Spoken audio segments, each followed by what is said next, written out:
प्यारे दोस्तों, आज हम आपको एक ऐसा वाक्य सुनाएंगे जिसे सुनकर आपको पता चलेगा कि एक बीवी का अपने शौहर की नाफरमानी करने से अल्लाह ताला कितना नाराज होता है। ऐसी ही मजीद वीडियो देखने के लिए हमारे चैनल इस्लामिक वॉइस को सब्सक्राइब करें। यह वाक्य है राशिद नामी, एक शख्स का जो अपनी बीवी आयशा के साथ बहुत खुशी से रहता था। राशिद की जिंदगी सादगी और सुकून से भरी हुई थी। उसका ताल्लुक एक मिडिल क्लास मुस्लिम खानदान से था, जहां उसे इस्लामी तालीम, तहजीब और अदब सिखाया गया था। राशिद मुनासिब तनख्वाह पर एक सरकारी दफ्तर में मुलाजमत करता था और उसकी ज़िंदगी में किसी तरह की कमी नहीं थी। वो हमेशा अपने किस्मत से राजी रहता, हर हालात में अल्लाह का शुक्र अदा करता। राशिद की बीवी आयशा एक ज़हीन और ख़ूबसूरत लड़की थी। उनका निकाह घर वालों की मर्जी से हुआ था, लेकिन शादी के बाद राशिद को यकीन हो चला था कि मोहब्बत की शिद्दत से उनका रिश्ता और भी मजबूत हो जाएगा। आयशा ने पहली बार जब घर में कदम रखा तो उसकी मासूमियत और नफासत से घर रोशन हो गया। लेकिन आयशा के किरदार में एक चीज़ बहुत ख़ास थी, उसका अपनी राय और फैसलों पर अड़ जाना। शुरुआती दिनों में दोनों के दरमियान सब कुछ अच्छा चल रहा था, मगर जैसे जैसे वक़्त गुजरा राशिद ने महसूस किया कि आयशा एक खास किस्म की जिद पर अमल करती थी। वो अक्सर अपनी ही मर्जी से फैसले लेती और राशिद की बातें नज़रअंदाज कर देती। राशिद एक बर्दाश्त वाला और सुलझा हुआ शख्स था और वो हर मामले को तहजीब से हल करना पसंद करता था, मगर आयशा के रवैये में कुछ ऐसा था जो हर बार इन छोटे छोटे मसलों को एक बड़ी बहस की शक्ल दे देता। एक दिन की बात है जब राशिद अपने दफ्तर से वापस आया। वो थका हुआ था और उम्मीद कर रहा था कि घर में सुकून मिलेगा, मगर जैसे ही वो अंदर दाखिल हुआ उसने देखा कि आयशा ने कुछ बड़े फैसले बिना उससे मशवरा किए ही ले लिए थे। राशिद ने देखा कि घर का फर्नीचर बदला हुआ था, कुछ नई चीज़ें खरीदी गई थीं और यहाँ तक कि कुछ पुराने यादगार सामान भी हटा दिए गए थे। राशिद का दिल यह देखकर भारी हो गया। उसने आयशा से कहा, आयशा, ये सब कुछ कैसे हुआ? तुमने मुझसे पूछे बगैर इतने बड़े फैसले ले लिए? आयशा ने बेजारी से जवाब दिया, मैंने सोचा था कि घर के हालात बदलने चाहिए और इसमें कोई बड़ी बात नहीं है। ये सब मैंने तुम्हारे लिए ही किया है। राशिद ने गहरी सांस ली और नरमी से कहा, आयशा, घर के फैसलों में मशवरा करना ज़रूरी होता है। ये घर हम दोनों का है और मुझे भी कुछ कहने का हक़ है। मगर आयशा की बातों में जिद और गुरूर साफ नजर आ रहा था। उसने जवाब में कहा, तुम हर बार छोटी छोटी बातों पर मशवरा करते रहते हो। मैं अपने फैसले खुद भी ले सकती हूँ और मुझे नहीं लगता कि हर बात पर तुझसे पूछना ज़रूरी है। राशिद की आंखों में मायूसी थी, मगर उसने अपने जज्बात पर काबू रखते हुए कहा, हम दोनों ने मिलकर इस घर को बनाया है। मुझे बस ये लगता है कि हम एक दूसरे की राय का एहतराम करें। आयशा ने उसकी बात को हल्के में लिया और कहा, तुम्हारी राय की कद्र है, लेकिन कुछ चीज़ें मैं अपने हिसाब से करना चाहती हूँ। हर बार तुम्हारी बात नहीं मानी जा सकती। राशिद खामोश हो गया। उसने आयशा की तरफ देखा, लेकिन उसकी आंखों में कोई पछतावा नहीं था। आयशा की नाफरमानी अब उसके दिल में चोट करने लगी थी, लेकिन वो अब भी उम्मीद कर रहा था कि वक़्त के साथ हालात सुधरेंगे। मगर राशिद के सब्र का पैमाना धीरे धीरे भरने लगा था। रिश्ते की इस दहलीज पर मोहब्बत के बावजूद अहम और गुरूर का साया मंडरा रहा था। अब सवाल यह था कि क्या उनकी मोहब्बत इस नाफरमानी और अहंकार को हरा पाएगी या दोनों के दरमियान दरार और बढ़ेगी। आयशा और राशिद की शादी के शुरुआती कुछ महीने बहुत हसीन और खुशगवार गुजरे थे। दोनों के दरमियान मोहब्बत और इज्जत का रिश्ता था और ऐसा लगता था कि उनकी ज़िंदगी में सुकून ही सुकून है। लेकिन धीरे धीरे इस मोहब्बत में एक अजीब सी खलिश घुलने लगी। राशिद ने महसूस किया कि आयशा की जिद और उसकी बातों को नज़रअंदाज करने की आदत उनके रिश्ते पर असर डाल रही। एक शाम राशिद अपने दोस्तों के साथ बाहर जाने की तैयारी कर रहा था। उसने आयशा से कहा, मैं थोड़ी देर के लिए बाहर जा रहा हूँ, दोस्तों से मिलना है। तुम्हें कुछ चाहिए बाहर से? आयशा ने उसे देखा और ताने भरी आवाज़ में बोली, तुम्हारे पास मेरे लिए वक़्त ही कब होता है? जब देखो अपने दोस्तों के साथ वक़्त गुजारते हो। अगर मैं कुछ कहूँ तो तुम मेरी बात को हमेशा टाल देते हो। राशिद को आयशा के ताने और नज़रअंदाज करने का ये तरीका बुरा लगा। उसने नरमी से जवाब दिया, ऐसी बात नहीं है आयशा, मैं दोस्तों से कभी कभी मिलता हूँ और तुमसे पूछ कर ही जा रहा हूँ। मगर आयशा की नाफरमानी अब एक नई हद पार कर रही थी।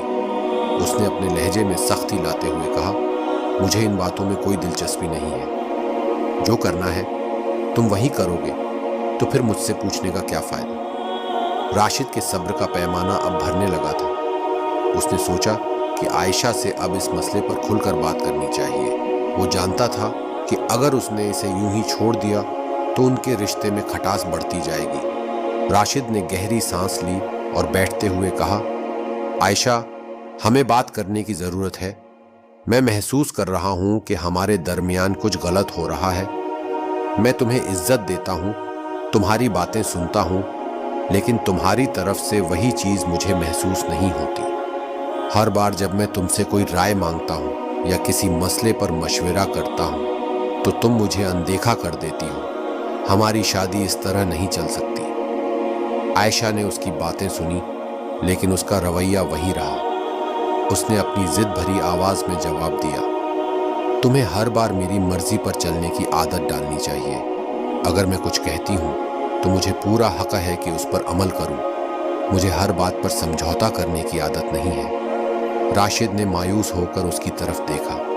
वो सोच रहा था कि आयशा का यह रवैया कैसे बदल सकता है। वो जानता था कि उनके बीच मोहब्बत अभी भी है, लेकिन इस मोहब्बत पर गुरूर और अहंकार का साया मंडरा रहा था। राशिद के लिए यह सब सहन करना मुश्किल हो रहा था, मगर उसने अभी भी अपने दिल में उम्मीद बांध रखी थी कि शायद एक दिन आयशा को उसकी बातें समझ में आ जाएंगी। अगले कुछ दिन इसी तनाव में गुजरे। राशिद और आयशा के बीच खामोशी छा गई थी। दोनों एक ही घर में रहते हुए भी जैसे दो अलग अलग दुनिया में थे। राशिद ने कई बार सोचा कि इस मसले को हल करने के लिए उसे एक कदम उठाना चाहिए, लेकिन आयशा का गुरूर उसे हर बार रोक देता था। एक रात की बात है जब राशिद देर रात तक अपने ऑफिस के काम में उलझा हुआ था। आयशा उसके पास आई और गुस्से से बोली, तुम्हें मेरी कोई फिक्र ही नहीं है। तुम हमेशा अपने काम में लगे रहते हो और मैं यहाँ अकेली बैठी रहती हूँ। राशिद ने अपना लैपटॉप बंद किया और उसकी तरफ देखा। वो जानता था कि आयशा की इस शिकायत के पीछे उसकी जिद छुपी हुई है, मगर उसने फिर भी सलीके से जवाब दिया, आयशा, ये काम ज़रूरी है। मैं इसे जल्दी ख़त्म करके तुम्हारे साथ वक़्त बिताना चाहता हूँ। मगर आयशा की नाराज़गी कम नहीं हुई। उसने गुस्से से कहा, तुम्हारे लिए हमेशा काम पहले होता है। मैं तुम्हारे लिए शायद कोई मायने नहीं रखती। अगर यही हाल रहा तो मैं इस शादी को ज़्यादा दिन नहीं निभा पाऊंगी। राशिद के लिए ये सुनना एक झटका था। उसने कभी सोचा भी नहीं था कि आयशा इस हद तक चली जाएगी। उसके दिल में अब तक की सारी नाफरमानी और गुरूर का बोझ जमा हो गया था, और अब आयशा की इस बात ने उसके सब्र का बांध तोड़ दिया। उसने गंभीर लहजे में कहा, आयशा, तुम हमेशा अपनी मर्जी की बात करती हो, लेकिन शादी दो लोगों का रिश्ता होता है। अगर तुम इस रिश्ते को सिर्फ अपने हिसाब से चलाना चाहती हो तो फिर इसका कोई मतलब नहीं रह जाता। मैं तुम्हें इज्जत देता हूं, लेकिन मुझे भी वही इज्जत चाहिए। आयशा उसकी बात सुनकर एक पल के लिए खामोश हो गई, लेकिन फिर उसने वही ताने भरा लहजा अपनाते हुए कहा, तुम्हें मुझसे ज्यादा अपने काम और दोस्तों की फिक्र है। अगर मैं नाफरमानी करती हूं तो इसकी वजह तुम हो। तुमने मुझे कभी वो तवज्जो नहीं दी जिसकी मुझे जरूरत थी। राशिद ने महसूस किया कि अब बात बहुत आगे बढ़ चुकी है। उसने अपना गुस्सा दबाते हुए कहा, अगर यही हाल रहा तो शायद हमें इस रिश्ते पर फिर से सोचना पड़ेगा। मैं हमेशा से इस शादी को बचाने की कोशिश कर रहा हूँ, लेकिन तुम्हारी तरफ से कोई कदम नहीं उठाया गया। आयशा ने यह सुनकर अपना गुरूर और ऊंचा कर लिया। उसने ठंडे लहजे में कहा, अगर तुम समझते हो कि मैं गलत हूं तो तुम्हें अपने हिसाब से फैसला लेना चाहिए। मैं अपने फैसले से पीछे नहीं हटूंगी। राशिद के लिए यह सब सुनना बेहद तकलीफ देह था। उसने सोचा था कि आयशा के साथ उसकी जिंदगी सुकून भरी होगी, लेकिन अब उसे लग रहा था कि उनकी शादी की बुनियाद में दरार आ गई है। उसने आखिरी बार आयशा की तरफ देखा और कहा, اگر تمہارا یہی آخری فیصلہ ہے تو شاید ہمیں وقت لے کر الگ الگ سوچنے کی ضرورت ہے۔ عائشہ نے کوئی جواب نہیں دیا اور راشد کمرے سے باہر چلا گیا۔ اس نے باہر آ کر ٹھنڈی ہوا میں گہری سانس لی اور سوچا کہ شاید اب ان کا رشتہ اس موڑ پر آ گیا ہے جہاں سے واپسی مشکل ہے۔ راشد کے باہر جاتے ہی کمرے میں خاموشی چھا گئی۔ عائشہ پہلے تو اپنی ضد اور غرور میں ہی ڈوبی رہی، مگر جیسے جیسے رات گہرائی اس نے خود کو تنہائی میں گھرا محسوس کیا۔ اس کے دل میں عجیب سی بے چینی اور بے چین خاموشی اتر آئی۔ رات کے اندھیرے میں اچانک اسے احساس ہوا کہ اس کی ضد نے اس انسان کو دور کر دیا جو اسے سب سے زیادہ چاہتا تھا۔ راشد کے جانے کے بعد اس کا کمرہ خالی اور دل اجنبی سا محسوس ہوا۔ عائشہ نے اپنی ساری زندگی اپنے طریقے سے گزاری تھی۔ گھر والے اس کی ہر بات مانتے تھے، دوستوں میں بھی اس کی وہی چلتی تھی، اور اسے لگتا تھا کہ شادی میں بھی سب اس کی مرضی کے مطابق چلے گا۔ مگر آج جب راشد نے اس کی باتوں کا جواب دیا تو اس کے دل میں عجیب سی ہلچل پیدا ہوئی۔ اس کا غرور دھیرے دھیرے پگھلنے لگا تھا۔ آدھی رات ہو چکی تھی اور نیند اس کی آنکھوں سے کوسوں دور تھی۔ اس نے اپنے دل کو ٹٹولتے ہوئے سوچا، کیا راشد صحیح کہہ رہا تھا؟ کیا میں نے اس کے ساتھ ناانصافی کی؟ وہ ہمیشہ مجھ سے عزت سے پیش آتا تھا، لیکن میں نے اس کی اس عزت کی کوئی قدر نہیں کی۔ رات کے سناٹے میں عائشہ کی سوچ میں راشد کی باتیں گھوم رہی تھیں۔ اسے وہ دن یاد آنے لگے جب راشد نے اس کے لیے چھوٹی چھوٹی چیزیں کی تھیں، اس کی پسند کا کھانا بنانا، اس کی فرصت کے لیے چھٹی لینا اور ہر خاص موقع پر اس کے ساتھ رہنا۔ عائشہ نے کبھی ان باتوں کو اہمیت نہیں دی تھی۔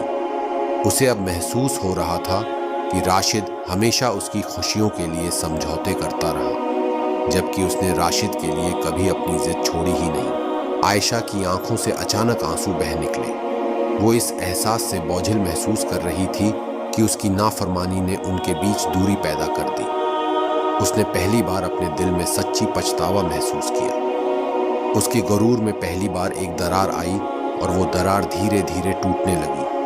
اگلی صبح راشد نے آفس جاتے وقت عائشہ کو الوداع کہا، لیکن اس کی آواز میں اب وہ گرماہٹ نہیں تھی۔ عائشہ کے دل میں گہرا درد ہوا۔ اس نے محسوس کیا کہ یہ ٹھنڈا پن اس کے ہی رویے کی وجہ سے تھا۔ وہ سوچنے لگی کہ کیا ابھی بھی اس کے پاس موقع ہے کہ وہ راشد سے معافی مانگے اور اپنے غلط رویے کو سدھار لے، مگر اس کا غرور ابھی بھی پوری طرح ٹوٹا نہیں تھا اور وہ معافی مانگنے کا حوصلہ نہیں جٹا پا رہی تھی۔ اگلے کچھ دن بھی یوں ہی گزرے، لیکن اس دوران عائشہ کا غرور دھیرے دھیرے ٹوٹتا گیا۔ وہ ہر روز خود کو اکیلا محسوس کرتی۔ راشد کا پیار اور اس کی دی ہوئی عزت اب اسے ہر بات میں یاد آنے لگی۔ ایک دن جب راشد نے گھر میں خاموشی سے کھانا کھایا اور بنا کچھ کہے اپنے کمرے میں چلا گیا تو عائشہ نے اپنی غلطی کو پوری طرح محسوس کر لیا۔ اسے احساس ہوا کہ اب اگر اس نے کوئی قدم نہیں اٹھایا تو شاید وہ راشد کو ہمیشہ کے لیے کھو دے گی۔ رات کے سناٹے میں عائشہ نے اللہ سے توبہ کی اور دعا کی کہ اسے ہمت ملے کہ وہ اپنی غلطی کو مانے۔ اس نے ٹھان لیا کہ اب وہ خود آگے بڑھ کر راشد سے معافی مانگے گی۔ اگلے دن اس نے راشد کا انتظار کیا اور جیسے ہی وہ گھر آیا، عائشہ نے اپنے سارے غرور کو کنارے رکھ کر اس سے کہا، راشد، مجھے تم سے کچھ کہنا ہے۔ راشد نے اس کی طرف دیکھا، مگر اس کی آنکھوں میں ناراضگی کی جھلک اب بھی تھی۔ عائشہ نے ہمت جٹا کر آگے کہا، مجھے احساس ہو گیا ہے کہ میں نے تمہارے ساتھ بہت ناانصافی کی ہے۔ میں نے ہمیشہ اپنی مرضی سے فیصلے کیے اور تمہاری باتوں کو کبھی اہمیت نہیں دی۔ میں اپنے غرور میں یہ بھول گئی تھی کہ تمہاری عزت کرنا اور تمہاری باتوں کو سننا میرا فرض تھا۔ مجھے معاف کر دو۔ راشد کے دل میں ایک نرمی محسوس ہوئی، لیکن اس نے چپی سادھے رکھی۔ عائشہ نے اس کا ہاتھ تھاما اور روتے ہوئے کہا، تم ہمیشہ میری خوشیوں کا خیال رکھتے رہے اور میں نے تمہاری اس محبت کی کبھی قدر نہیں کی، مگر اب مجھے اپنی غلطی کا پورا احساس ہے۔ مجھے تمہارا پیار اور تمہاری محبت چاہیے اور میں اپنے رویے میں سدھار لانے کا وعدہ کرتی ہوں۔ راشد نے پہلی بار اس کی طرف مسکراتے ہوئے دیکھا۔ اس نے عائشہ کے آنسو پونچھتے ہوئے کہا، مجھے بہت خوشی ہے کہ تمہیں اپنی غلطی کا احساس ہو گیا۔ میں ہمیشہ سے یہی چاہتا تھا کہ ہم دونوں ایک دوسرے کی عزت کریں اور ہر فیصلے میں ایک دوسرے کا ساتھ دیں۔ عائشہ نے راحت محسوس کی اور اس نے دل میں یہ نشچے کیا کہ اب وہ اپنی ضد اور غرور کو خود پر حاوی نہیں ہونے دے گی۔ اس نے راشد کا ہاتھ تھامے رکھا اور دل سے معافی مانگتے ہوئے اللہ کا شکر ادا کیا کہ اس نے اسے اپنی غلطی کا احساس دلایا اور اپنی نافرمانی پر قابو پانے کی طاقت دی۔ اس طرح عائشہ کے دل میں جو عجب آیا وہ ایک نئے رشتے کی شروعات کا سبب بنا۔ اب دونوں کے درمیان نہ صرف محبت بلکہ ایک گہری عزت اور سمجھ بھی تھی۔ عائشہ نے سیکھا کہ شادی کا رشتہ برابری کا ہوتا ہے، جس میں دونوں کو ایک دوسرے کی قدر کرنی چاہیے۔ اس نے اپنے غرور کو ہمیشہ کے لیے دور کر دیا اور اپنے رشتے میں نئی مٹھاس اور سکون محسوس کیا۔